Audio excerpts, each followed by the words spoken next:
My name is Corrie, and I'm reading for you out of Corrie ten Boom's book, The Hiding Place. We are at chapter 14, The Blue Sweater. In the morning, a cold, wet mist hung over Lagerstrasse. I was grateful that Betty did not have to stand outside.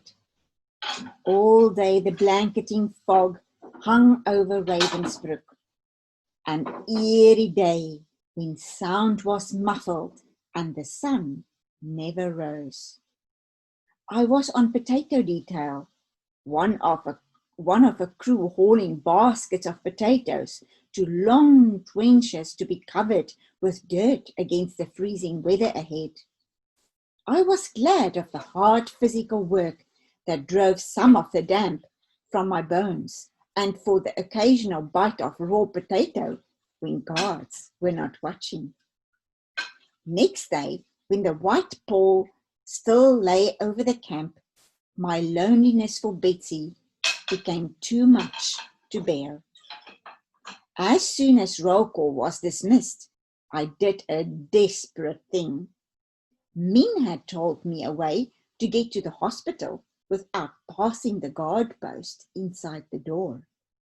The latrine at the rear, she said, had a very large window, too warped to close tight.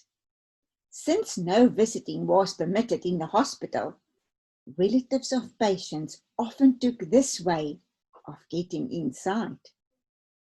In the dense fog, it was easy to get to the window unseen. I hoisted myself through it, then clapped my hand to my nose against the stinging odor. A row of lidless, doorless toilets stretched along the wall in the pool of their overflow. I dashed for the door, then stopped, my flesh crawling. Against the opposite wall, a dozen naked corpses lay side by side on their backs. Some of the eyes were open and seemed to stare unblinkingly at the ceiling. I was standing there, lead-footed with horror, when two men pushed through the door, carrying a sheet-wrapped bundle between them. They did not even glance at me, and I realized they took me for a patient. I ducked round them into the hall and stood a moment, stomach knotting with the sight I had seen. After a while, I started aimlessly off to the left. The hospital was a maze of halls and doors. Already, I was not sure of the way back to the latrine. What if the potato crew left before I got back? And then a corridor looked familiar. I hurried, almost running from door to door. At last, the ward where I had left Betsy. No hospital personnel was in sight. I walked eagerly down the aisles of cots, looking from face to face. Corrie! Betsy was sitting up in a cot near the window. She looked stronger, eyes bright, a touch of colour in her sunken cheeks. No nurse or doctor had seen her yet, she said, but the chance to lay still and stay indoors had already made a difference. 3 days afterward, Betty returned to Barracks 28. She still had received no examination or medicine of any kind, and her forehead felt feverish to my touch. But the joy of having her back outweighed my anxiety. Best of all, as a result of her hospitalization, she was given a permanent assignment to the knitting brigade, the women we had seen the very first day, seated about the tables in the center room. This work was reserved for the weakest prisoners, and now overflowed into the dormitories as well. Those working in the sleeping rooms received far less supervision than those at the tables, and Betsy found herself with most of the day in which to minister to those around her. She was a lightning knitter who completed her quota of socks long before noon. She kept our Bible with her and spent hours each day reading aloud from it, moving from platform to platform. One evening, I got back to the barracks late from a wood-gathering foray outside the walls. A light snow lay on the ground, and it was hard to find the sticks and twigs with which a small stove was kept going in each room. Betsy was waiting for me, as always, so that we could wait through the food line together. Her eyes were twinkling. "You're looking extraordinarily pleased with yourself," I told her. "You know, we've never understood why we had so much freedom in the big room," she said. "Well, I found out." That afternoon, she said, there'd been confusion in her knitting group about sock sizes, and they'd asked the supervisor to come and settle it. But she wouldn't. She wouldn't step through the door, and neither would the guards. And you know why? Betsy could not keep the triumph from her voice. Because of the fleas. That's what she said. That place is crawling with fleas. My mind rushed back to our first hour in this place. I remembered Betsy's bowed head, remember her thanks to God for creatures I could see no use for. Though Betsy was now spared heavy outdoor labor, she still had to stand the twice daily roll call. As December temperatures fell, the roll calls became true endurance tests, and many did not survive. One dark morning, when ice was forming a halo around each street lamp, a feeble-minded girl 2 rows ahead of us suddenly soiled herself. A guard rushed at her, swinging her thick leather crop while the girl shrieked in pain and terror. It was always more terrible when one of these innocent ones was beaten. Still, the Aufseherin continued to whip her. It was the guard we had nicknamed the Snake, because of the shiny dress she wore. I could see it now beneath her long wool cape, glittering in the light of the lamp as she raised her arm. I was grateful when the screaming girl at last lay still on the cinder street. "Betsy," I whispered when the snake was far enough away, "what can we do for these people? Afterward, I mean, can't we make a home for them and care for them and love them?" "Corrie, I pray every day that we will be allowed to do this, to show them that love is greater." And it wasn't until I was gathering twigs later in the morning that I realized that I had been thinking of the feeble-minded, and Betsy of their persecutors. Several days later, my entire work crew was ordered to the hospital for medical inspection. I dropped my dress into the pile just outside the door and joined the file of naked women. Ahead of us, to my surprise, a doctor was using a stethoscope with all the deliberateness of a real examination. "What is this for?" I whispered to the woman ahead of me. "Transport inspection," she hissed back, not moving her head. "Munitions work." "Transport? But they couldn't. They mustn't send me away. Dear God, don't let them take me away from Betsy."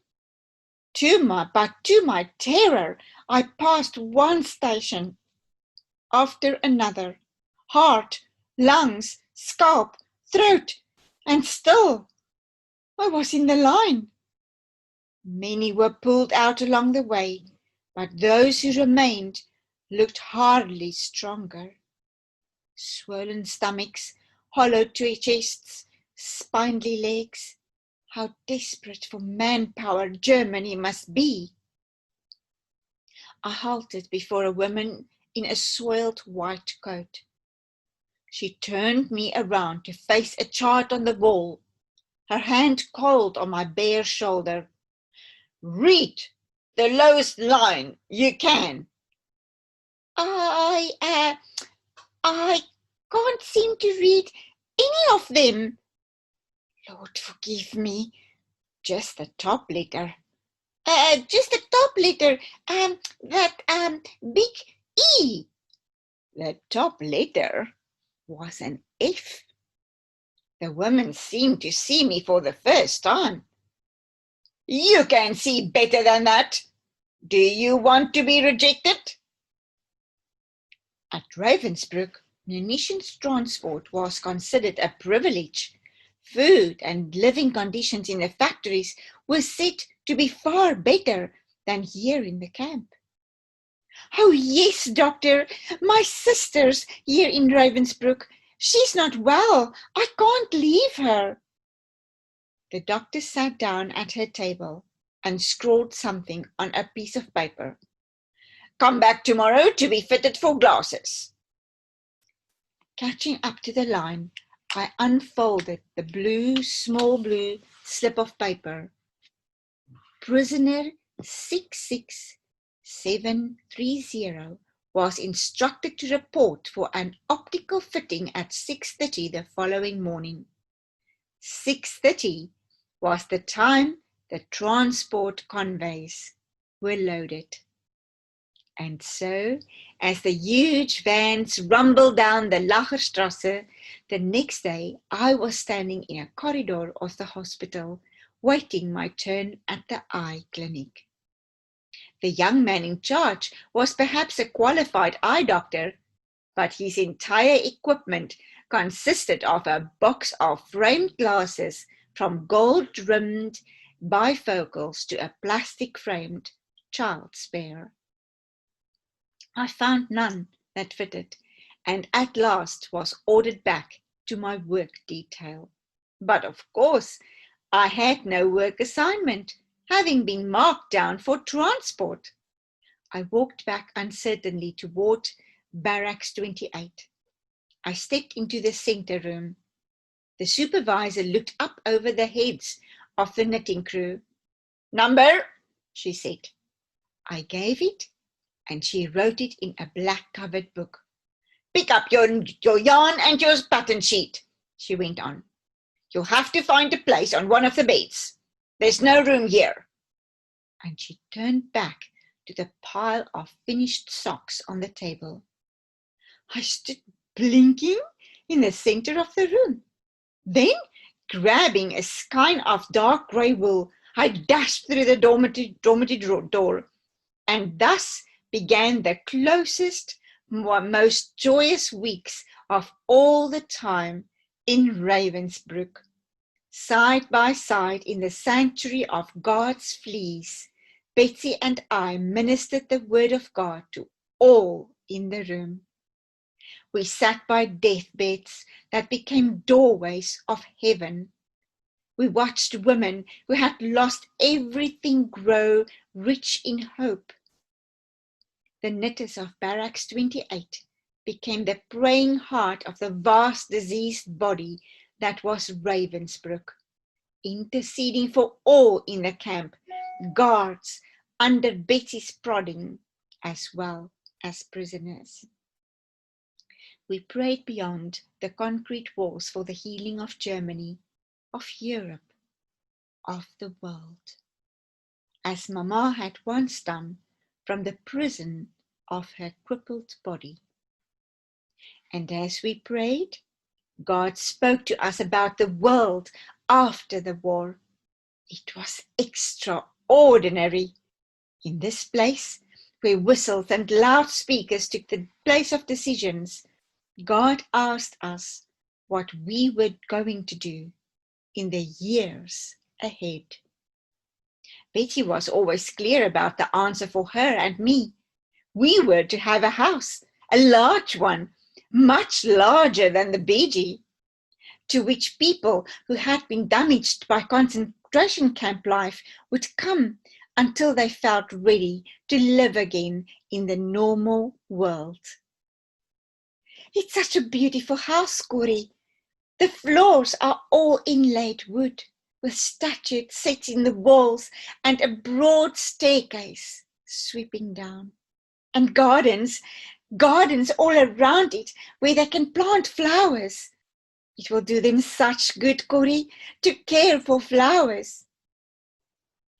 I would stare at Betsy in amazement as she talked about these things. She spoke always as though she were describing things that she saw, as if that wide, winding staircase and those bright gardens were the reality. This cramped and filthy barracks, the dream. But it wasn't a dream. It was really, achingly, endlessly true. And it was always during roll calls that the accumulated misery threatened to overwhelm me. One morning, 3 women from Barracks 28 lingered inside a few minutes to avoid the cold. All the following week, the entire barracks was punished by an extra hour at attention. The lights on the Lagerstrasse were not even lit when we were driven from our bunks at 3:30 a.m. It was during this pre-inspection line-up one morning that I saw what I had till then refused to believe.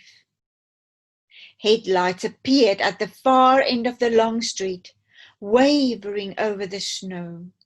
Trucks with open flatbeds in the rear were approaching, spattering slush as they passed. They pulled up at the front door of the hospital.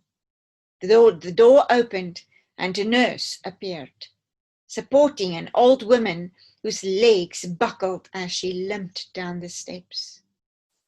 The nurse lifted her gently onto the back of a truck. They were pouring out the door now, leaning on the arms of nurses and hospital helpers, the old, the ill.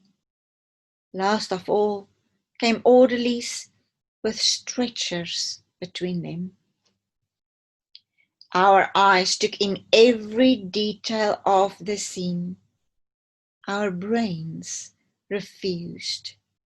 We had known, of course, that when overcrowding reached a certain point, the sickest were taken to the brick building at the foot of the great square smoke stack. But that these women here in front of us, these very ones, it was not possible. Above all, I could not put it together with the kindly behavior of the nurses. That one in the truck just ahead, bending solicitously, even tenderly, over her patient. What was passing through her mind just now? And all the while, it grew colder One night, during evening roll call, a platoon somewhere far down the Lagerstrasse began a rhythmic stamping. The sound grew as others picked it up. The guards did not stop us, and at last the entire street was marching in place, pounding tattered shoes against the frozen ground, driving circulation back into numb feet and legs. From now on, this was the sound of roll call, the stamping of thousands of feet on the long, dark street. And as the cold increased, so did the special temptation of concentration camp life, the temptation to think only of oneself. It took 1,000 cunning forms. I quickly discovered that when I maneuvered our way through the middle of the roll call formation, we had a little protection from the wind. I knew this was self-centered. When Betsy and I stood in the center, someone else had to stand on the edge. How easy it was to give it other names. I was acting only for Betsy's sake. We were in an important ministry and must keep well. It was colder in Poland than in Holland. These Polish women probably were not feeling the chill the way we were. Selfishness had a life of its own. As I watched Min's bag of yeast compound despair, I began taking it from beneath the straw only after lights out, when others would not see and ask for some. Wasn't Betsy's health more important? You see, God, she can do so much for them. Remember that house after the war. And even if it wasn't right, it wasn't so very wrong, was it? Not wrong like sadism or murder and the other monstrous evils we saw in Ravensbook every day. Oh, this was the great ploy of Satan, that in the kingdom of his, to display such blatant evil that one could almost believe one's own secret sins didn't matter. The cancer spread. The second week in December, every occupant in Barracks 28 was issued an extra blanket. The next day, a large group of evacuees arrived from Czechoslovakia. One of them assigned to our platform had no blanket at all, and Betsy insisted that we give her one of ours. So that evening, I lent her a blanket, but I didn't give it to her. In my heart, I held onto the right to that blanket. Was it coincidence that joy and power imperceptibly drained from my ministry? My prayers took on a mechanical ring. Even Bible reading was dull and lifeless. Betsy tried to take over for me, but her cough made reading aloud impossible. And so I struggled on with worship and teaching that had ceased to be real, until one drizzly, raw afternoon, when just enough light came through the window to read by, I came to Paul's account of his thorn in the flesh. 3 times, he said, he had begged God to take away his weakness, whatever it was. And each time, God had said, Rely on me. At last, Paul concluded. The words seemed to leap from the page, that his very weakness was something to give thanks for. Because now Paul knew that none of the wonders and miracles that followed his ministry could be due to his own virtues. It was all Christ's strength, never Paul's. And there it was. The truth blazed like sunlight in the shadows of Barracks 28. The real sin I had been committing was not that of inching toward the center of a platoon because I was cold. The real sin lay in thinking that any power to help and transform came from me. Of course, it was not my wholeness, but Christ's that made the difference. The short winter day was fading. I could no longer separate the words on the page. And so I closed the Bible, and to that group of women clustering close, I told the truth about myself. My self-centeredness, my stinginess, my lack of love. That night, real joy returned to my worship. Each roll call, the wind seemed sharper. Whenever she could, Min smuggled newspapers from the staff room at the hospital, which we placed inside our clothes. Nolly's blue sweater beneath Betsy's dress was black with newsprint. The cold seemed to be affecting Betsy's legs. Sometimes in the morning she could not move them at all, and two of us would have to carry her between us. It was not hard. She weighed no more than a child. But she could no longer stamp her feet, as the rest of us did, to keep the blood flowing. When we returned to the dormitory, I would rub her feet and hands, but my own only picked up the chill from hers. It was the week before Christmas that Betsy woke up unable to move either legs or arms. I shoved my way through the crowded aisles to the center room. The snake was on duty. Please, I begged, Betsy is ill. She's got to get to the hospital. Stand at attention. State your number. Prisoner 66730 reporting, please, my sister is sick. All prisoners must report for the count. If she's sick, she can register at sick hall.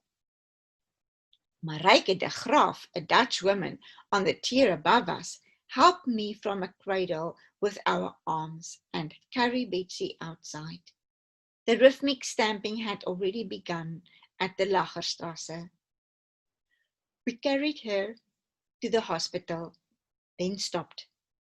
In the light of the street lamps, the sick call line stretched to the edge of the building and out of sight around the corner. In the sooty snow alongside, 3 bodies lay where they had fallen. Without a word, Marijke and I turned and carried our load back to the Lagerstrasse. After roll call, we got her back into bed. Her speech was slow and blurred, but she was trying to say something. A camp, Corrie, a concentration camp. But we are in charge. I had to bend very close to hear. The camp was in Germany.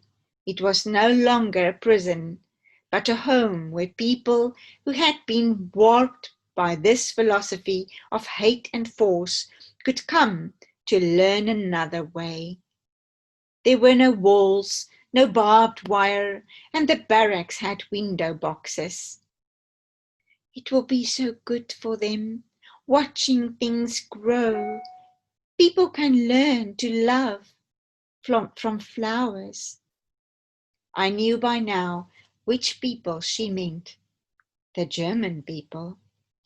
I thought of the snake standing in the barracks door that morning. "State your number. All prisoners must report for the count." I looked into Betsy's shrunken face. "We are to have this camp in Germany instead, Betsy? Instead of the big house in Holland?" "Oh, no!" She seemed shocked. "You know we have the house first. It's ready and waiting for us. Such tall, tall windows. The sun is streaming in." A coughing fit seized her when finally she lay still. A stain of blood blackened the straw. She dozed fitfully during the day and night that followed, waking several times with the excitement of some new detail about our work in Holland or Germany. "The barracks are grey, Corrie, but we'll paint them green, bright light green, like springtime." "We'll be together, Betsy? We're doing all this together? You sure about that?" "Always together, Corrie, you and I, always together." When the siren blew next morning, Marijke and I again carried Betsy from the dormitory. The snake was standing at the street door. As we started through it with our fragile burden, she stepped in front of us. "Take her back to the bunks." I thought all prisoners..." "Take her back." Wonderingly, we replaced Betsy on the bed. Sleet rattled against the windows. Was it possible that the atmosphere of Barracks 28 had affected even this cruel guard? As soon as roll call was dismissed, I ran back to the dormitory. There, beside our bed, stood the snake. Beside her, two orderlies from the hospital were sitting down a stretcher. The snake straightened almost guiltily as I approached. "Prisoner is ready for transfer," she snapped. I looked at the woman more closely. Had she risked fleas and lice to spare Betsy the sick call line? She did not stop me as I started after the stretcher. Our group of knitters was just entering the big room. As we passed, a Polish friend dropped to her knees and made the sign of the cross. Sleet stung us as we reached the outside. I stepped close to the stretcher to form a shield for Betsy. We walked past the waiting line of sick people, through the door and into a large ward. They placed the stretcher on the floor, and I leaned down to make out Betsy's words. "Must tell people that what we have learned here, we must tell them that there is no pit so deep that he is not deeper still. They will listen to us, Corrie, because we have been here." I stared at her wasted form. "But when will all this happen, Betsy?" "Now, right away. Oh, very soon. By the 1st of the year, Corrie, we will be out of prison." The nurse had caught sight of me. I backed to the door of the room and watched as they placed Betsy on a narrow cot close to the window. I ran around to the outside of the building. At last, Betsy caught sight of me. We exchanged smiles and soundless words until one of the camp police shouted at me to move along.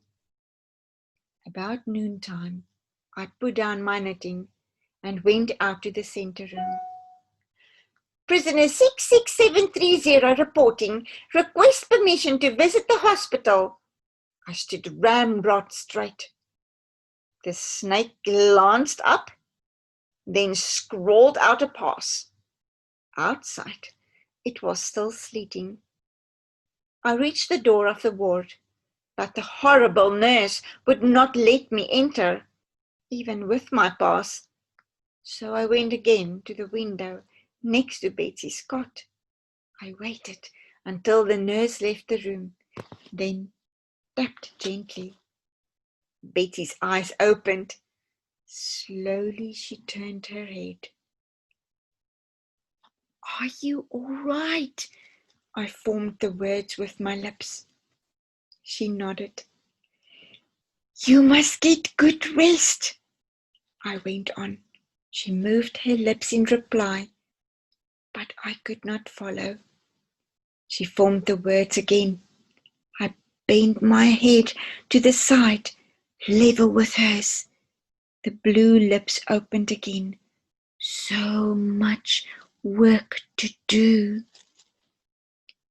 The snake was off duty during the afternoon and evening, and though I asked the other guards repeatedly, I did not again get permission to leave. The minute roll call was dismissed the following morning. I headed for the hospital, permission or no. I reached the window and cupped my eyes to peer in.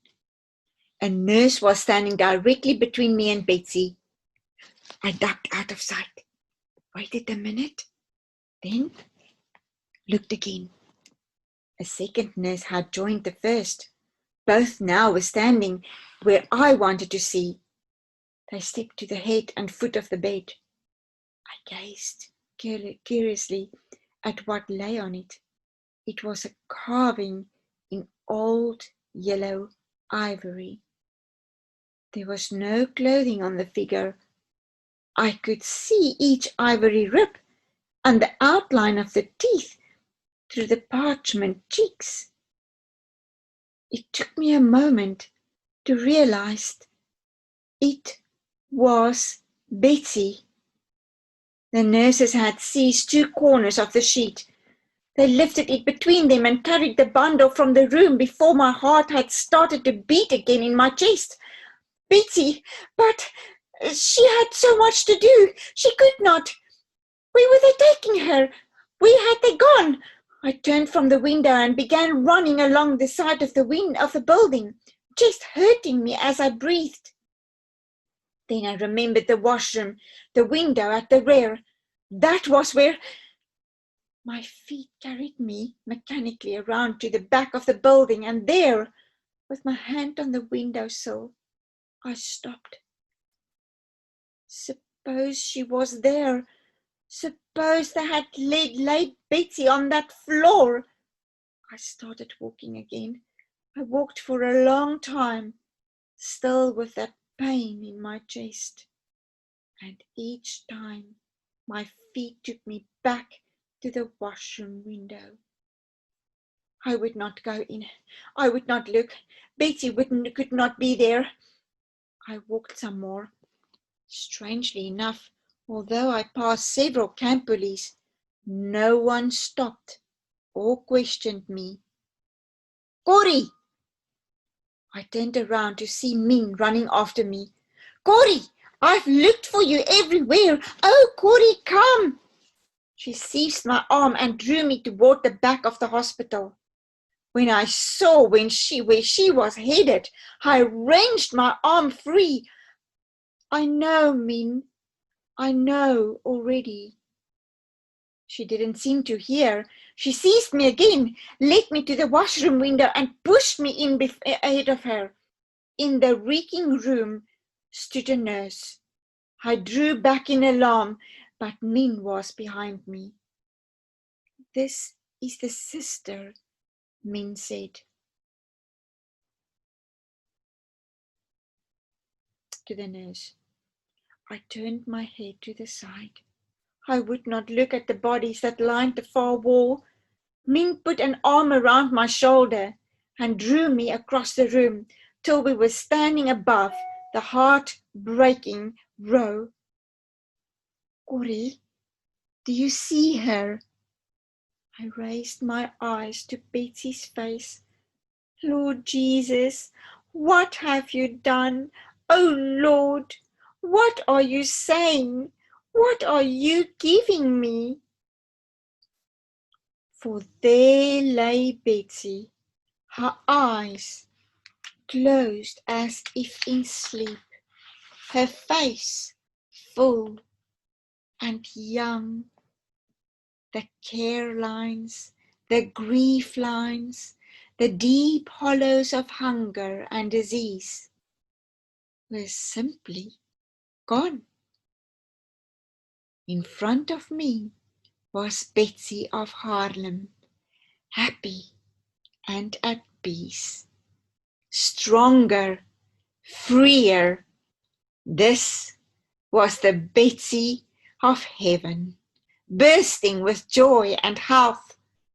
Even her hair was graciously in place, as if an angel had ministered to her. And at last I turned wonderingly to Min. The nurse went silently to the door and opened it for us herself. You can leave through the hall, she said softly. I looked once more at the radiant face of my sister. Then Min and I left the room together. A pile of clothes was heaped outside in the hallway. On top lay Nolly's blue sweater. I stopped to pick it up. The sweater was threadbare and stained with newsprint, but it was tangible link with Betsy.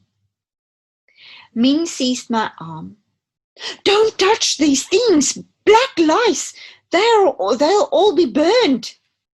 And so I left behind the last physical tie. It was just as well. It was better. Now, what tied me to Betsy was the hope of heaven.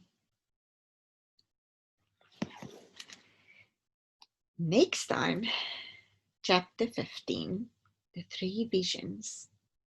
Good night.